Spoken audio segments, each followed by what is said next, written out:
Pessoal, alguns amigos me perguntaram se eu já tinha visto, né, o draft da oitava edição do PMBOK. Tenho visto, tenho já ouvido alguns comentários também de outros colegas e realmente eu acho que vamos ter uma nova mudança significativa, né? Se o PMBOK da sétima edição ele trouxe para um lado de eliminação ou pelo menos de supressão no próprio guia da parte de processos, que era o esqueleto durante as 6 primeiras edições e estava bem consolidado na sexta. A oitava edição agora traz de volta a ideia de processos. Então ele é como se fosse a oitava edição, pega mais uma atualização, é claro, pegando lições aprendidas e coisas que foram meio aplicadas na sétima, mas como se desse uma continuidade à sexta edição. Isso eu estou falando é uma opinião minha e é uma opinião baseada em uma análise prévia, né? Não terminei, não finalizei ainda a leitura em relação ao documento completo, em relação ao draft, porém é algo que já dá para perceber pela estrutura como se apresenta e com base naquilo que tem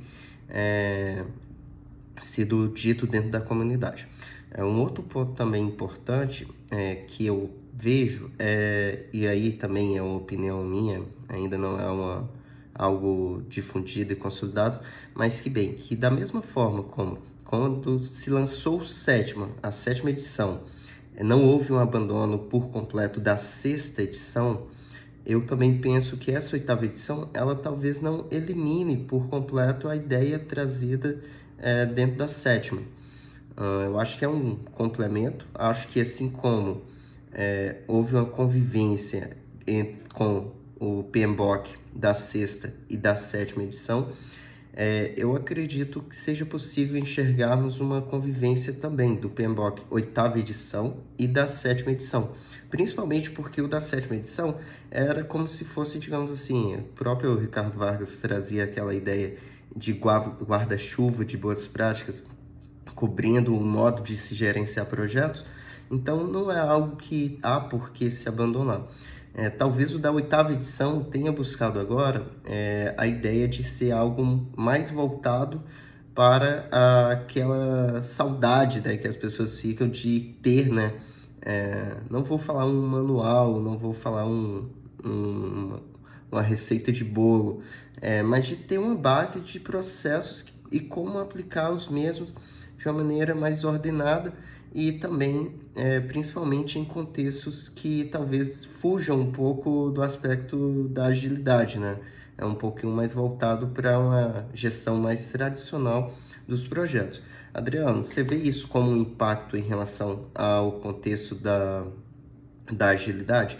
Eu não creio que seja de imediato um impacto em relação à agilidade, mas talvez que também não deixe aquela questão de ser extremo ou de talvez evitar aquela percepção que algumas pessoas geram de que a agilidade não tem processo. Então eu acho que é uma maturidade completa. Tem essa questão também, agora ele traz inclusive um novo anexo sobre a questão do uso de inteligência artificial, que é um assunto que já vem em alta nos últimos tempos. A gente sabe que não é uma nova realidade, né? São ferramentas que a gente deve empregar, mas que também não acredito como sendo uma substituição da gestão em si. Bem, essa aí então são as minhas primeiras impressões em relação a esse novo draft. Caso tenha mais algum ponto que me salte aos olhos, eu volto também a compartilhar.